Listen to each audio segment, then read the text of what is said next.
Lepakshi temple. ఈ దేవాలయం ఆంధ్ర రాష్ట్రంలో అనంతపురం అనే జిల్లాలోని లేపాక్షి అనే గ్రామంలో ఉంటుంది. ఆలయంలో వీరభద్రస్వామి కొలువై ఉంటాడు. వీరభద్రస్వామి అంటే శివుని యొక్క ఉగ్ర రూపం అని అర్థం. శివుడు ఈ రూపాన్ని ఎత్తడానికి కారణం శివుని భార్య సతీదేవి యొక్క మరణానికి ప్రతీకారం తీసుకోవడానికి శివుడు ఈ రూపాన్ని ధరించాడని పురాణాలు చెప్తున్నాయి. అండ్ మనం ఇప్పుడు ఈ వీడియోలో ఈ లేపాక్షి టెంపుల్ గురించి అండ్ అలాగే ఈ ఆలయంలోని ప్రత్యేకతల గురించి తెలుసుకోబోతున్నాం. సో లేట్ చేయకుండా లెట్ స్టార్ట్ టుడేస్ వీడియో. ఈ లేపాక్షి ఆలయాన్ని 16వ శతాబ్దంలో విరూపన్న ఇంకా వీరన్న అనే ఇద్దరు సోదరులు నిర్మించారు. ఈ టెంపుల్కి లేపాక్షి అనే పేరు రావడానికి కారణం ఏంటో తెలుసా? ఆ కారణం ఏంటంటే రామాయణంలో రాముడు, సీతాదేవి, లక్ష్మణుడు అరణ్యవాసానికి వెళ్ళినప్పుడు రావణుడు సీతాదేవిని అపహరించి లంకకు తీసుకెళ్తుండగా జటాయు అనే పక్షి రావణుడితో యుద్ధం చేసి సీతాదేవిని రక్షించేందుకు ప్రయత్నిస్తాడు. కానీ ఆ ప్రయత్నంలో రావణుడు ఈ పక్షి యొక్క రెక్కలను నరికేస్తాడు. సో దీనివల్ల ఆ పక్షి చివరికి ఈ ప్రాంతంలోకి వచ్చి పడిపోతుంది. అండ్ దాని తర్వాత రాముడు అక్కడికి వచ్చి గాయపడిన జటాయుని చూసి లే పక్షి అని అంటాడు. లేవు పక్షి అని అర్థం.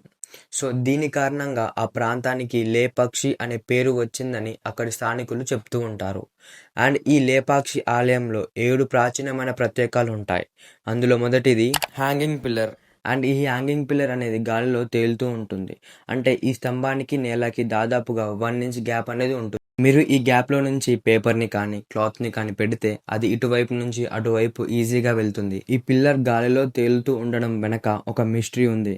అదేంటంటే 1910లో బ్రిటిష్ ఇంజనీర్ హామిల్టన్ అనే వ్యక్తి ఈ పిల్లర్ గాలిలో ఎందుకు ఉందని దాన్ని కొంచెం కదిలించడానికి ట్రై చేశాడు. దాన్ని కొంచెం కదిలించగానే దాని పక్కన ఉన్న పిల్లర్స్ కూడా కొంచెం షేక్ అయ్యాయి. సో దాంతో ఈ స్తంభాన్ని కదిలించడం ఆపేశారు. అండ్ అప్పుడే ఈయనకి ఈ స్తంభం గాలిలో ఉండడానికి రీజన్ అనేది దొరికింది. అండ్ ఆ రీజన్ ఏంటంటే ఈ టెంపుల్ని కట్టే టైంలోనే దీన్ని పర్ఫెక్ట్ బ్యాలెన్స్లో ఉండే విధంగా డిజైన్ చేశారని. మీకు అర్థమయ్యేలా చెప్పాలంటే ఈ టెంపుల్లో మొత్తం 70 స్తంభాలు ఉంటాయి. ఆ 70 స్తంభాలు ఈ టెంపుల్ యొక్క వెయిట్ ని ఈక్వల్ గా తీసుకుంటున్నాయి, ఈ ఒక్క స్తంభం తప్ప. సో ఇప్పుడు ఆ స్తంభం ఉన్నా లేకపోయినా ఆ టెంపుల్ కి ఏమీ కాదు. అండ్ ఈ స్తంభం ఇతర స్తంభాల కంటే కొంచెం చిన్నగా ఉంటుంది. ప్లస్ ఈ స్తంభం మీద ఎలాంటి వెయిట్ పడకపోవడంతో ఇది గాలిలో తేలుతూ ఉంటుంది. ఎగ్జాంపుల్ గా ఒక ప్యాడ్ ని తీసుకోండి అండ్ దానికి 3 వైపులా ప్లాస్టిక్ గ్లాసెస్ ని పెట్టండి. మీరు 4వ వైపు గ్లాస్ ని పెట్టకపోయినా ఆ ప్యాడ్ కింద పడకుండా ఉండగలదు. సో ఇప్పుడు మీకేమర్థమైంది? ఈ ప్యాడ్ యొక్క వెయిట్ని ఆ 3 వైపులున్న గ్లాసులు ఈక్వల్గా తీసుకొని దాన్ని బ్యాలెన్స్ చేస్తున్నాయి. సో ఈ విధంగానే ఈ ఆలయంలో ఉన్న స్తంభాలు కూడా బ్యాలెన్స్ చేస్తున్నాయి. నెక్స్ట్ సీతాదేవి పాదముద్ర. ఈ లేపాక్షి టెంపుల్ బ్యాక్ సైడ్ ఏరియాలో ఒక పెద్ద పాదముద్ర ఒక రాతి బండ మీద ఉంటుంది. అండ్ ఈ పాదముద్ర సీతాదేవిది అంట.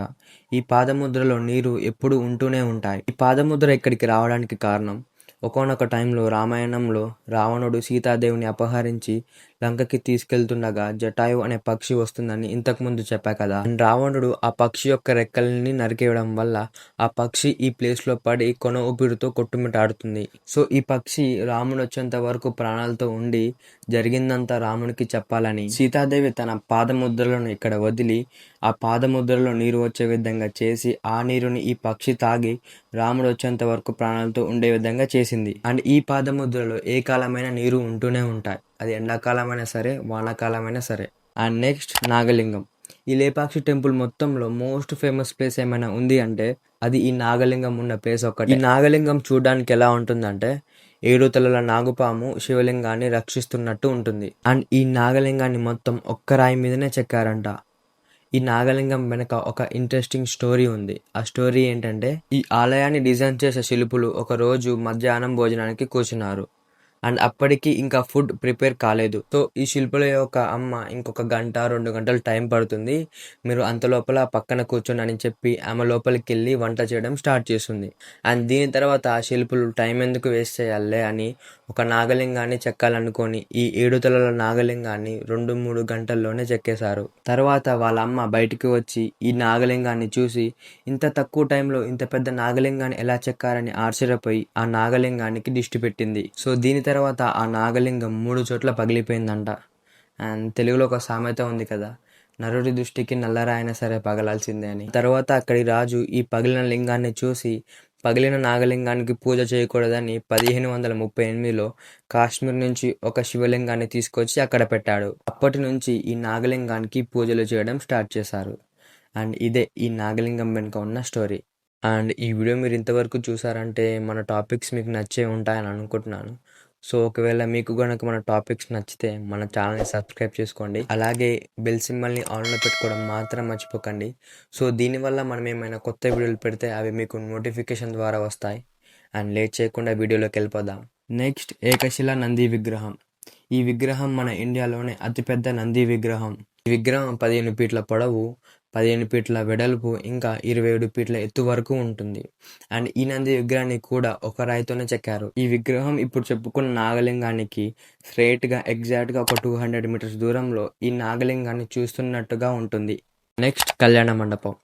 ఈ కళ్యాణ మండపంలో సుమారుగా 38 స్తంభాలు ఉంటాయి. అండ్ ఈ స్తంభాలకి ఒక్కొక్క దానికి ఒక్కొక్క డిజైన్ అనేది ఉంటుంది. ఈ కళ్యాణ మండపాన్ని ఇంకా పూర్తిగా నిర్మించలేదు. దీన్ని మధ్యలోనే ఆపేశారు. దీన్ని మధ్యలోనే ఆపేయడం వెనక ఒక పెద్ద స్టోరీ ఉంది.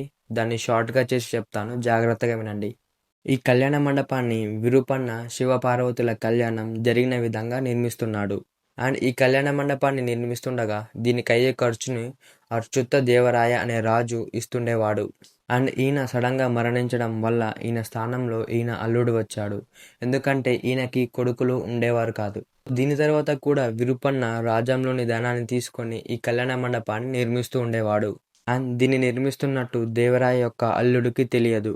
కొంతమంది విరూపన్న అంటే పడని వాళ్ళు ఆ రాజుకి ఈయన గురించి చాలా చెడ్డగా చెప్పడం వల్ల ఆ రాజు విరూపన్న యొక్క కళ్ళను పీకిరండి అని ఆజ్ఞాపించాడు. దీన్ని తెలుసుకున్న విరూపన్న నా కళ్ళని వేరే వాళ్ళు పీకే బదులు నా కళ్ళను నేనే పీక్కుంటా అని తన కళ్ళను తానే పీకి ఆ ఆలయంలోని ఒక గోడకి విసిరేస్తాడు. ఈయన కళ్ళను గోడకి కొట్టడం వల్ల ఆ గోడకి 2 రంధ్రాలు పడ్డాయి. అండ్ ఆ అచ్చులు ఇంకా ఈ టెంపుల్లో ఉన్నాయి. మీరు ఒకవేళ అక్కడికి వెళ్తే దీన్ని తప్పకుండా చూడండి. సో ఈ విధంగానే ఈ కళ్యాణ మండపం యొక్క నిర్మాణం అనేది ఆగిపోయింది. లేపాక్షి ఆలయం గోడల మీద ఉన్న చిత్రాలు. ఈ లేపాక్షి టెంపుల్ గోడల మీద సుమారుగా 100కి పైగా పెయింటింగ్స్ ఉన్నాయి. ఈ పెయింటింగ్స్ వేయడానికి ఒకప్పుడు కలర్స్ ఉండేవి కాదు. సో వాళ్ళే న్యాచురల్గా పండ్లతోటి, కూరగాయలతోటి కలర్స్ని తయారు చేసి ఈ చిత్రాలను వేసేవారంట. అండ్ ఈ చిత్రాల గురించి నేను మీకు చెప్తే అర్థం కాదు, కానీ మీరు అక్కడికి వెళ్ళి వాటిని డైరెక్ట్గా చూస్తేనే వాటి గురించి మీకు అర్థమవుతుంది. లాస్ట్ వన్, జటాయు శిల్పం. ఈ జటాయు పక్షి యొక్క శిల్పం ఈ లేపాక్షి టెంపుల్ యొక్క బ్యాక్ సైడ్లో ఉంటుంది. శిల్పం ఒక పెద్ద రాతి బండ మీద చెక్కబడి ఉంటుంది. ఈ శిల్పం ఉన్న ప్లేస్ని జటాయువు రావణుడితో యుద్ధం చేసి పడిపోయిన పవిత్రమైన స్థలం అని చెప్తూ ఉంటారు. And that's it for today guys. ఈ వీడియో మీకు ఇన్ఫర్మేటివ్గా అనిపిస్తే మీ ఫ్రెండ్స్ అండ్ ఫ్యామిలీకి షేర్ చేయండి. అండ్ అలాగే మన ఛానల్ని సబ్స్క్రైబ్ చేసుకోవడం మాత్రం మర్చిపోకండి. అండ్ మళ్ళీ ఇంకొక ఇంట్రెస్టింగ్ వీడియోతో మళ్ళీ మీ ముందు ఉంటా. అంతవరకు బాయ్, జై హింద్.